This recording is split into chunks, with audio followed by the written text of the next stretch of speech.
நபிகளால் பிறக்கிற போது அவர் நபி என்று இல்லை. நபிகளால் பிறக்கிற போது அவர் நபி என்று இல்லை.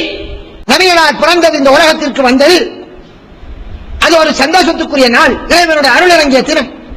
இரவுதான் அந்த தினத்தை நாங்கள் கொண்டாட்டமாக எடுக்கின்றோம் என்று கூறுகிறார்கள். இது மாபெரிய பாவம், அது நிராகரிக்கப்பட்டது, அது வழிகேடு, அது நன்மையை கொண்டு வந்து சேர்க்காது. அல்லாஹ் கூறுகிறான், இந்த அகிலத்தாருக்கு அருட்படையாக நபியை உண்மை அனுப்பினோம் என்று சொல்றான். இப்ப ரசூலுல்லாஹி ஸல்லல்லாஹு அலைஹி வஸல்லம் அவர்கள் பூமியை விட்டு போய்விட்டார்கள். அவர்கள் இறந்து அவர்கள் மண்ணறையில இருக்கிறார்கள்.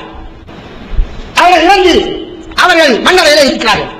நபிகளாரை அருட்படையாக என்று அல்லாஹ் சொன்னால் அதன் பொருள் அவருடைய குறிப்பாக அவருடைய உடம்பல்ல, வெறுமனே நபிகளாருடைய உடம்பல்ல, வெறும் முகமது நபி என்ற அந்த பொடிக்கல்ல என்பதை நாங்கள் விளங்க வேண்டும்.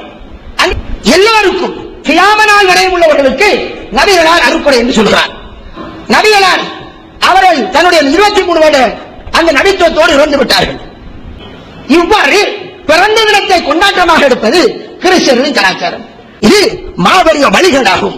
இவ்வாறு பிறந்த நாள் எடுப்பது நரகத்திற்கு செல்லக்கூடிய காரியமாகும். எனவேதான் அவ்வாறான பங்கன்களிலே நாங்கள் அவருக்கு சங்கமமாக எங்களுடைய பிள்ளைகளை அது பாடசாலை நடப்பதாக இருக்கட்டும் அல்லது எங்கு நடப்பதாக இருக்கட்டும் அங்கே போய் தோழ வைப்பது அல்லது நிகழ்ச்சிகளை சந்தோஷம் அதனுடைய நிகழ்ச்சிகளை கலந்து கொள்வது அந்த பாவம் எங்களையும் சாரும். மொத்தத்தில் அது நரகத்திற்கு செல்லக்கூடிய ஒரு காரணமாக அமையும்.